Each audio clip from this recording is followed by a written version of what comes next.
different detail in those cartoons because. Why? What do you mean capture? Well, to have it shown in the archives when a subscriber would go. Oh, to see it show up. Well, the drawing they did of me is pretty good. The color picture. Have you seen it yet? The color picture?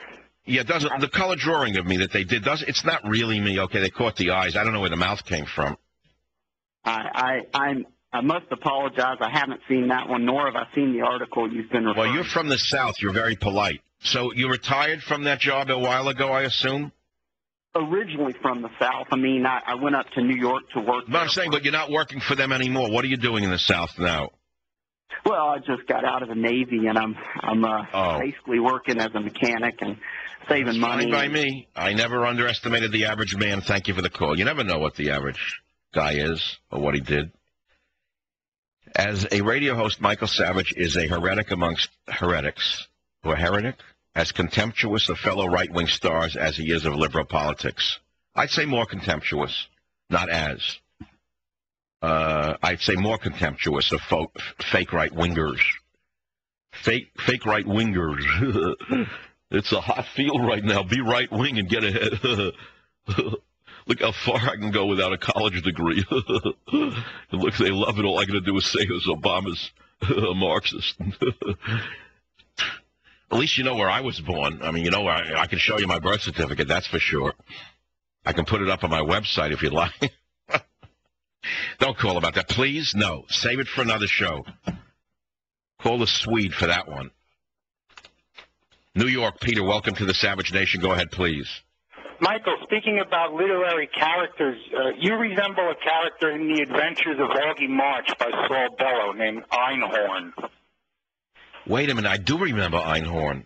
But I hope that was a reference to Ira Einhorn? Certainly remind me of him. He's like a real Renaissance man, a real man of learning, and that really triggered my memory when you mentioned that. Einhorn in The Adventures of Augie March. I'll have to get that book as well in my old age. I have about 1,000 books I've been putting away for my old age. I don't think I'll ever read them. I always had this idea when I was collecting books, you know, in talk radio in the years that gone by, I used to get a lot of books for review, and they were like treasures for me, and I couldn't read them all. I remember putting away saying, well, one day I'll have a cabin in the mountains up in the Sierras, and I'm going to have all these books that I'm going to read. You know, it's sad. I'm never going to read them. The Adventures of because there's too much good television. That's the problem. The Adventures of Augie March. And the character's Einhorn? To make that comment. Einhorn is a good character or a bad character? I guess you maybe... He's very sympathetic. He occurs like somewhere in the first 100 pages. And what's his main what's the gist of Einhorn? He's the first worldly person that Augie March meets when he sets out on his quest to conquer the world. Oh my God! So, this is interesting. So you're a guy who likes literature, correct? Yes. Uh-huh. Do you find any novels today satisfying in the same way that you found Bellow or Roth, for example? You mean contemporary writers? Yes. Do you, like, when you go to a bookstore, can you find a book today that you would love to take home the way you did then? Not really. No one contemporary, no. That's the absolute truth. I'm the same exact way. Anyone who could do that would be in talk radio today. They wouldn't bother writing. No, I'm not pulling your leg. Writing books of that nature was a tough job. Murder. Years to develop the characters. Years to portray them on paper. Years to get it published, correct? Yeah, it took Bellow 6 or 7 years to write every novel. That's what I'm saying. Radio is immediate. It's immediate, and it's the toughest medium in the world for a performing artist because you can make a mistake and you are going to fall on your face and everyone's going to hear it thanks to the call. I remember when I published my book, Maximum Immunity, and I don't remember the year. Does anyone know the year? 86? I don't know. 86. Houghton Mifflin published the book. I worked very hard on the book. It was a very important book at the time. Popular book. When I say popular, I mean I wasn't aiming for an academic market.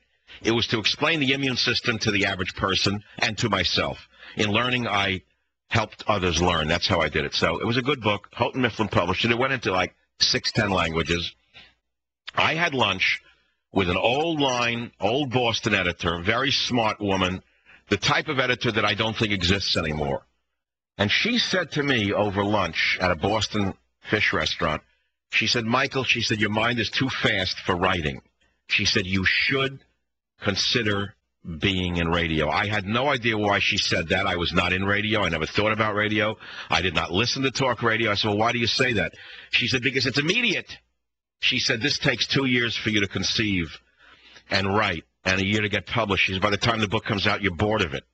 She said, radio is immediate. And I didn't know how prescient she really was. I really didn't understand, how smart that woman was. I don't know where she is today. If I look back, I probably have had a falling out with her, too, everyone I ever worked with. It works that way.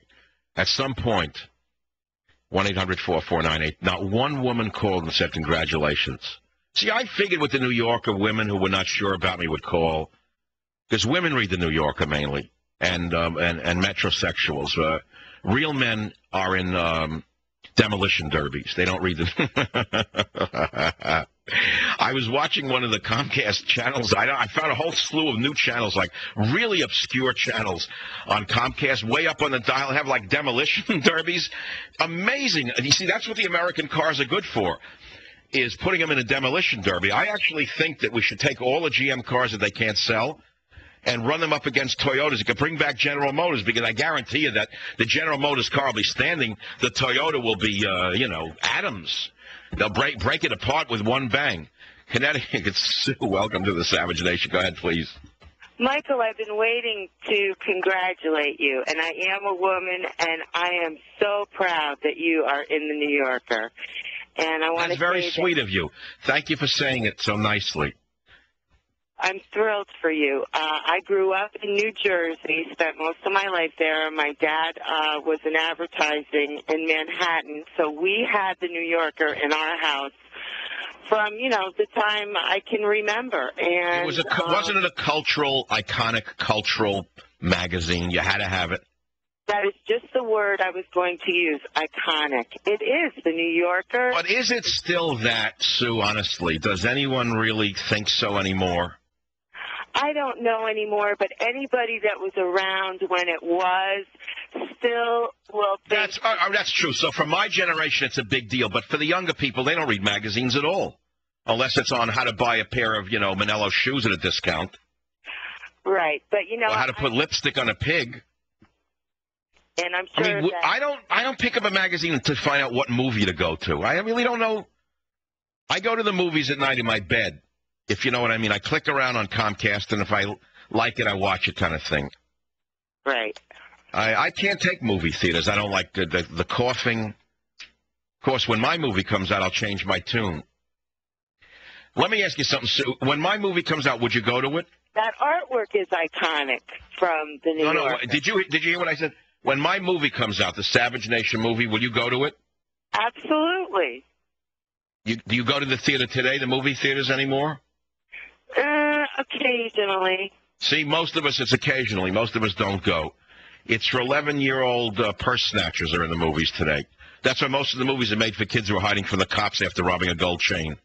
That's why the movies are so bad. Thanks for the call. I'll be right back.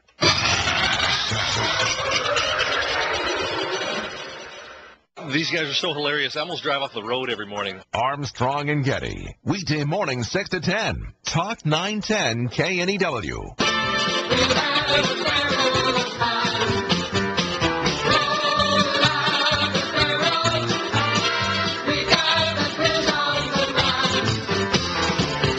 Polka music is so amazing. I like polka music. You're not supposed to. I would put on a party right now for my friends. I did one a few years ago, but it's too hot right now. And then the polka dancers, very large women, like 300 pounds each. Too hot in those uniforms. You can't wear lederhosen in this weather. Even in San Francisco. Well, in San Francisco, you could wear lederhosen, now that I think about it. Why not? It's foggy at night, 57, 58 degrees. It's not Palm Beach where you could die. A lizard couldn't live in Palm Beach this time of year. I don't know how people do it. I was there a few weeks ago in that area. Every time I came out of air conditioning, I felt as though I put my head into a hot oven. I don't understand it. I don't understand how people like the heat. I don't get it. It takes me weeks to recover my breath. I feel like I've lost my wind. To each his own, There are some plants that like heat, some plants that like Arctic. I'm an alpine plant, and I've been misplaced all my life. Boo-hoo. I was thinking of something. Wait, who's the good caller here? Oh, here, San Diego, Chris. Okay, you're up. Go ahead. What's on your mind, Chris? Dr. Savage, consider this. I am a huge fan of documentaries. I watch only documentaries practically, but people remember movies, as you so eloquently do on the air. Consider a movie version with actors instead of the documentary style. Maybe done by a Ridley Scott for artistic effect and with a joint collaboration with Mel Gibson for the ideological effect, written by yourself, Dr. Savage. Yeah, that would be nice, but I kind of doubt Mel Gibson would go near me, especially after the incident on the Malibu Highway there with the cop and the, you know. But no, I understand what you're saying. Listen, I could do this probably for a budget of less than $1 million if I did it on my own, a documentary, and I could probably get close to 1,000 independent theaters to open this film across America.